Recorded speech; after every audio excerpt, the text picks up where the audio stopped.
नमस्कार, हम खड़े हैं काशीपुर बेलगछिया विधानसभा केंद्र में। ये पश्चिम बंगाल की एक महत्वपूर्ण विधानसभा सीट है क्योंकि यहाँ हिंदू और मुस्लिम आबादी मिली जुली है, लगभग बराबर संख्या है। यहाँ मुख्यमंत्री ने इस बार अतिन घोष को उम्मीदवार बनाया है। अतिन घोष ज़मीन से जुड़े हुए नेता रहे हैं, कोलकाता नगर निगम के उप मेयर, डिप्टी मेयर रहे हैं और उनके खिलाफ भारतीय जनता पार्टी ने सबसे पहले तरुण घोष को उम्मीदवार बनाया था, लेकिन उन्होंने चुनाव लड़ने से इनकार कर दिया था क्योंकि तरुण घोष टीएमसी के ही लीडर रहे हैं। उन्होंने आरोप लगाया था कि बिना उनसे पूछे भाजपा ने उन्हें टिकट दे दिया था। इसकी वजह से पार्टी की काफ़ी किरकिरी हुई थी और फिर दिल्ली से दोबारा कैंडिडेट बदला गया था और इस बार यहाँ भारतीय जनता पार्टी से अतिन घोष के खिलाफ शिवाजी सिंह रॉय खड़े हैं।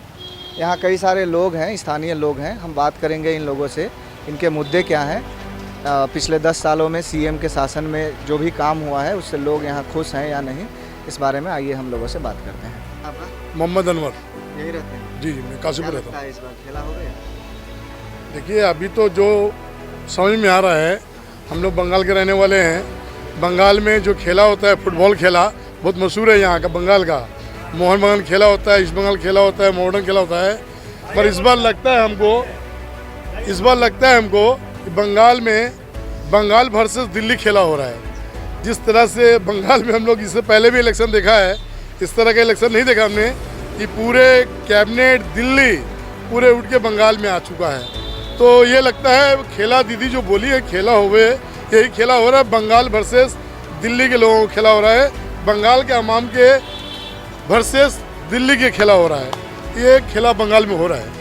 जनता और भाजपा के बीच ये बंगाल के जनता और भाजपा के बीच में, भाजपा के जो लीडर है उनके बीच में जंग चल रहा है।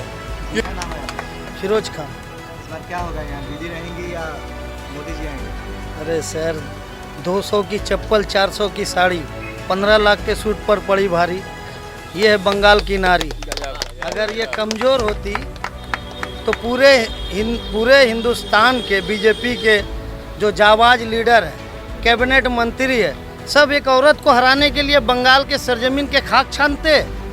मैं तो उस टेलर को खोज रहा हूँ, कसम खुदा की, जिन्होंने कहा था कि मोदी जी का सीना 56 इंची का है। अगर उसे पा जाऊंगा तो पटक पटक के मारूंगा। हिंसा की बात हम नहीं, इसलिए कह रहा हूँ कि एक औरत से लड़ने के लिए आज इन लोगों की ऐसे नौबत आ गए।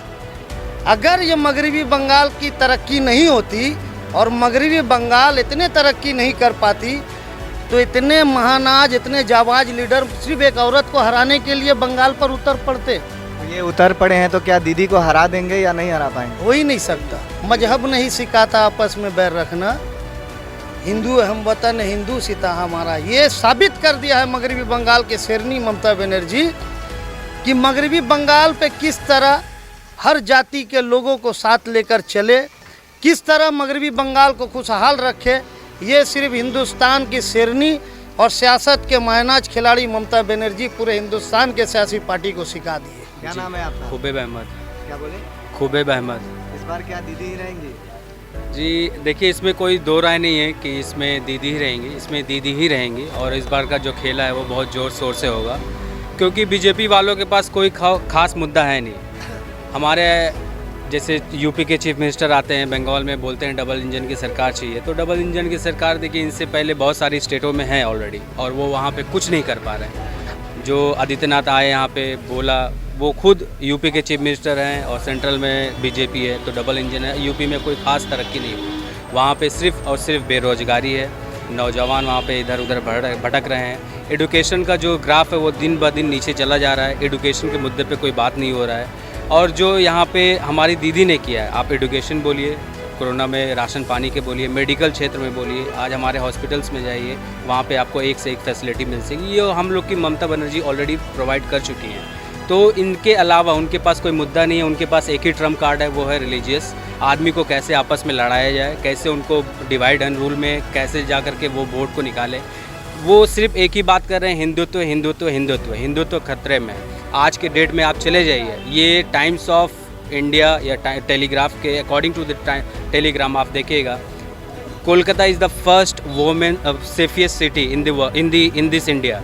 सो अगर आप 3 बजे रात को भी अगर आप निकलते हैं, एक औरत अगर किसी आईटी सेक्टर में है, वो सुरक्षित अपने घर में जाती है, उसको कोई तकलीफ नहीं होता। यही आप अगर यूपी, बिहार, उत्तराखंड, छत्तीसगढ़ जो सारे बीजेपी के, वहाँ पे ऐसा कोई हालात नहीं है। तो ये किस मुद्दे पे आके यहाँ पे वोट मांग रहे हैं, मुझे कुछ समझ में नहीं आ रहा है, और यहाँ के पब्लिक भी कुछ समझ नहीं पा रही है। तो हम लोग दीदी के साथ हैं, रहेंगे, और दीदी ही इस बार जीतेगी। क्या बोले দিদি যে ভালো কাজ করছে, আমরা ভালো আছি, আমরা বহুত সুখে আছি।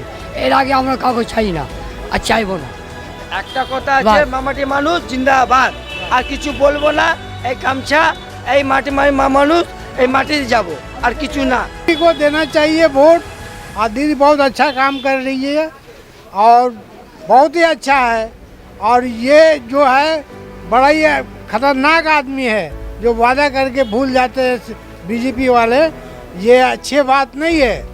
ये जो भी कर रहा है हिंदू मुस्लिम लेके जो है ये फसाद, ये अच्छी बात नहीं है। ये यहाँ सुकून है, शांति है, और शांति रहेगा, हमेशा रहेगा। কেন আপনি দেখছেন যে ইউপি বিহারটাকে কি বাংলা পশ্চিমবঙ্গকে সেইভাবে আমরা রূপান্তরিত করব? এই মমতা ব্যানার্জি আমাদের যে এত কাজ করেছে, রাস্তাঘাটকে এত ভালো করেছে, কন্যাশ্রী দিয়েছে, তারপর এখন জীবন বীমা যোজনা করেছে, তো ওনাকে ছাড়া তো আমরা বাঁচতে পারবো না। আই থিঙ্ক আমার মনে হয় যে মমতা ব্যানার্জি ছাড়া আমাদের কিছু হতে পারবে না। আর তারপর আমি নিজেই কন্যাশ্রী থেকে পড়াশোনা করেছি, একটা ভালো মানুষ, একটা ভালো ভদ্র মহিলা হতে পেরেছি, তাও ওরা ছাড়া তো আমাদের কিছু নেই।